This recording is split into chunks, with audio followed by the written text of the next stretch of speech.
بسم اللہ الرحمن الرحیم۔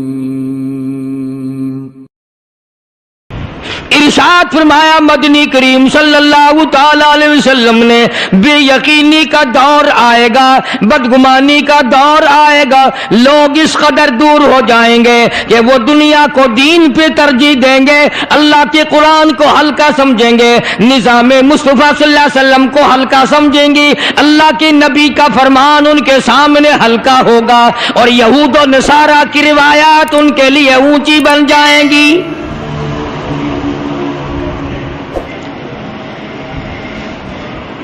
صحابہ کرام رضوان اللہ تعالی علیہ مجمعین نے ان ساری منزلوں کو عبور کیا اور یہ تمام کچھ کر کے دکھلایا جسے آج ہم لوگ چھپائے پھرتے ہیں۔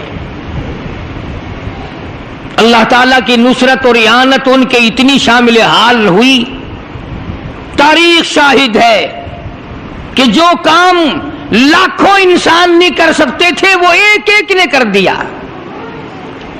ایک ایک آدمی نے اس کو انجام دے دیا۔ یہی قرآن صحابہ پڑھتے تھے جو آج تمہارے گھروں میں قید ہوا رکھا ہے، صحابہ کرام یہی کلمہ پڑھتے تھے جس کو تم پڑھ کے آج خوش نہیں ہوتے، تمہیں اس کلمے کی قدر نہیں، قرآن کی قدر نہیں، ایمان کی قدر نہیں۔ چار آنے کی قیمت تمہاری نظروں میں ہے مگر قرآن کی آیت صحابہ کرام نے وہ کام کر کے دکھلائے، اتنی اللہ تعالیٰ نے ان کو اسپرٹ دی تھی، اتنی جرأت دی تھی، اتنی طاقت بخشی تھی کہ دنیا حیران رہ گئی۔ مثال کے طور پر صحابہ کرام کا لشکر جا رہا ہے، دریا آ گیا، اس میں طوفان ہے، طغیانی ہے، تلاطم ہے، پار جانا ہے۔ سعد ابی وقاص رضی اللہ تعالیٰ عنہ کی قیادت ہے، جناب نبی کریم صلی اللہ علیہ وسلم کا دیوانہ پروانہ صحابہ کرام کی جماعت ہے، آ کے اپنے قائد اپنے امیر سے لوگ کہنے لگے، او سعد، موسیٰ علیہ السلام کے غلاموں کو اسی دریا نے سڑکیں بنا کے دی، ہم غلام ہیں محمد عربی صلی اللہ علیہ وسلم کے، ہم دریا کا کھڑے ہوئے منہ دیکھ رہے ہیں، کیسے پار جائیں، کشتی نہیں، جہاد نہیں، کیا بات ہے۔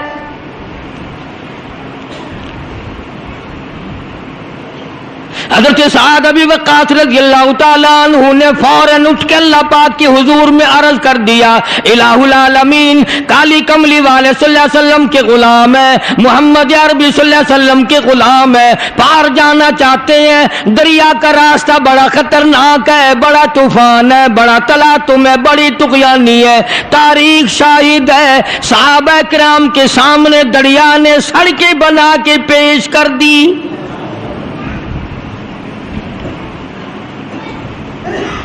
صحابہ کہتے ہیں ہمارے گھوڑے یا کسی اونٹ کا پیر بھی نہ بھیگا،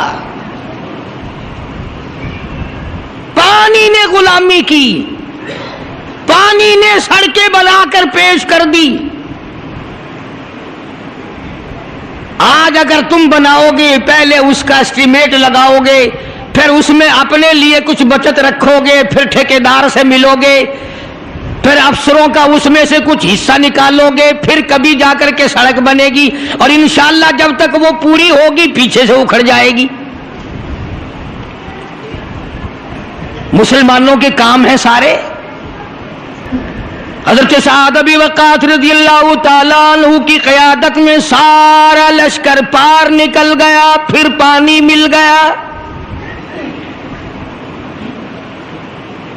حضرت سعد رضی اللہ تعالیٰ عنہ نے ایک بڑے میاں کو دیکھا، دریائے قلزم، دریائے نیل کے کنارے پہ کھڑا ہوا بیٹھا ہوا ایک صحابی رو رہا ہے۔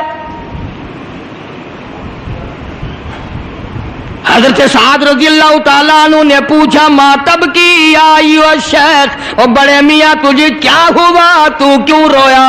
کہنے لگا اس دریا میں سے گزرتے گزرتے پار ہوتے ہوتے میرے ہاتھ میں ایک لکڑی کا پیالہ تھا، جو عطیہ تھا، جو ہدیہ تھا، جو مجھے امام الانبیاء نے صلی اللہ علیہ وسلم نے رحمت والے ہاتھوں سے مجھے عطا فرمایا تھا، گزرتے گزرتے میرے ہاتھ سے چھوٹ گیا، دریا میں گر گیا، میں مر جاتا مجھے غم نہ تھا، میں ختم ہو جاتا مجھے غم نہ تھا، اور زندگی میں کالی کملی والے کا ہدیہ چھن گیا، میری زندگی تلخ ہو گئی۔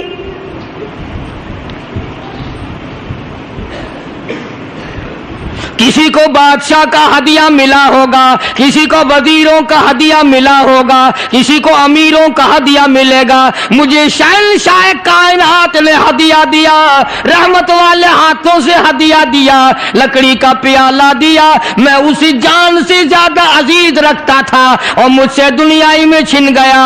اور مسلمانوں، نبی کریم صلی اللہ علیہ وسلم کا دیوانہ لکڑی کے پیالے کیوں رو رہا ہے؟ وہ مجھ سے الگ کیوں ہو گیا؟ ہم ساری زندگی میں کبھی نہ روئے، اللہ اور نبی کا عطا کردہ قرآن ہم سے الگ ہو گیا۔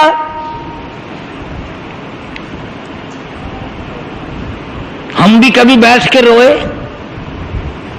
کہ یار اتنا بڑا قرآن ہے، اس میں میرا کوئی حصہ نہیں، مجھے سورت یاسین بھی نہیں آتی، مجھے سورت ملک بھی نہیں آتی، مجھے قرآن کریم کا سپارہ بھی نہیں آتا۔ کون سی عورت روتی دیکھی، کون سا مرد روتا دیکھا کہ اتنا بڑا اللہ کا انعام، خدا کا کلام، نبی کا پڑھا ہوا کلام، جبریل امین کا تلاوت کردہ کلام، قطبوں، ابدالوں اور اولیاء کرام کا ساری رات رو رو کے تلاوت کیا ہوا کلام، مجھے اس سے کچھ نہیں ملا۔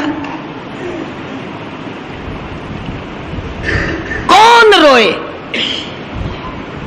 حضرت سعد ابی وقاص رضی اللہ تعالیٰ عنہ نے اس صحابی کی پریشانی دیکھی،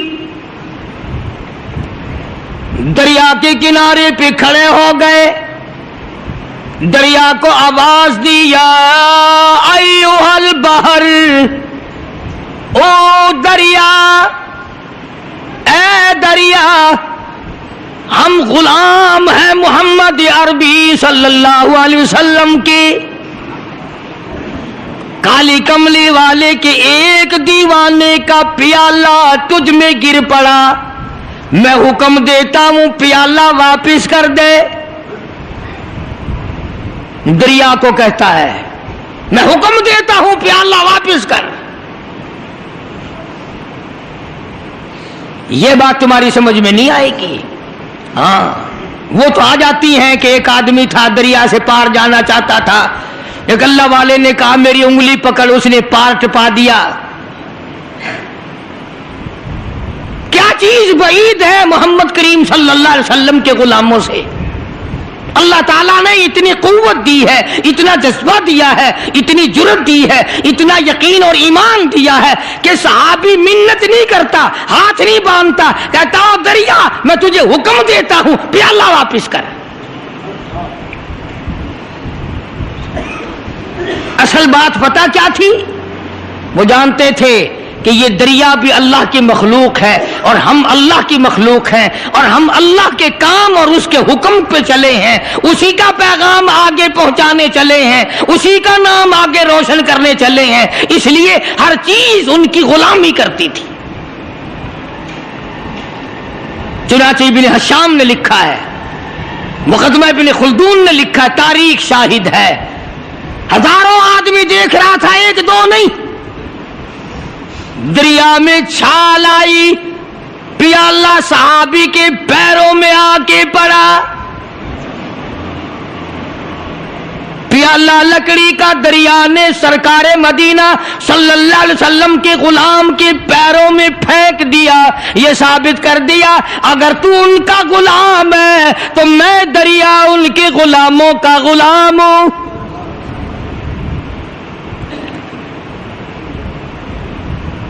کس قدر کامیاب ہوئے دنیا میں، اور دین کی کامیابی تو ان کے لیے ہے ہی،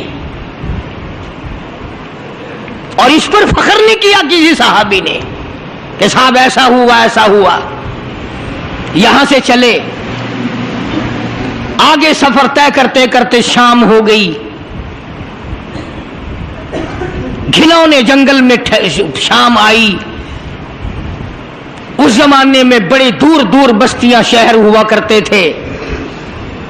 شام قریب آئی تو صحابہ اکرام نے پڑاؤ ڈال دیا، ڈیرا ڈال دیا۔ کچھ آدمی جنگل میں ملے، انہوں نے کہا آپ لوگ یہاں نہ ٹھہریں، یہاں نہ قیام کرنا۔ انہوں نے کہا کیوں؟ کہ بڑے بڑے موذی جانور ہیں یہاں، ہاتھی ہیں، چیتے ہیں، بھگیاڑ ہیں، شیر ہیں، کھا جائیں گے تمہیں۔ صحابہ اکرام نے کہا کہ یہ بڑا مشکل مسئلہ کہ ہمیں کوئی کھا جائے۔ حضرت سعد ابی وقاص رضی اللہ تعالیٰ عنہ نے ایک جوان کو حکم دیا، درخت پہ چڑھ کے آواز لگاؤ۔ آج ہماری عقل نہیں مانتی کہ ایسا ہوا ہوگا، ایک نوجوان کو حکم دیا درخت کے اوپر چڑھ جاؤ، آواز لگاؤ۔ درخت کے اوپر چڑھ کر اللہ والے نے آواز لگائی، او ہاتھیوں، او جنگل کے شیروں، او بھگیاڑوں، او چیتوں، او بڑے بڑے موذی جانوروں، ہم غلام ہیں محمد عربی صلی اللہ علیہ وسلم کے، اور ہم رات کو یہاں قیام کرنا چاہتے ہیں، اس لیے میں حکم دیتا ہوں اس رات کے لیے جنگل کو خالی کر دیا جائے۔ تاریخ شاہد ہے، ہاتھی، چیتے، بھگیاڑ، شیر، بڑے بڑے موذی جانور چیخو پکار کرتے ہوئے 5-10 منٹ میں جنگل سے باہر ہو گئے۔ کیا بات تھی ان حضرات میں؟ آخر وہ کون سی چیز تھی جس کا واسطہ یہ لوگ ہر وقت دریا ان کی غلامی کرے، موذی جانور ان کی غلامی کریں، جنگل کے بھگیاڑ اور شیر چیر پھاڑنے والے جانور ان کی غلامی کریں، اور آج ہم مسلمان ان کی غلامی کرنے کے بجائے ان کے نقش قدم پہ چلنے کو تیار نہیں۔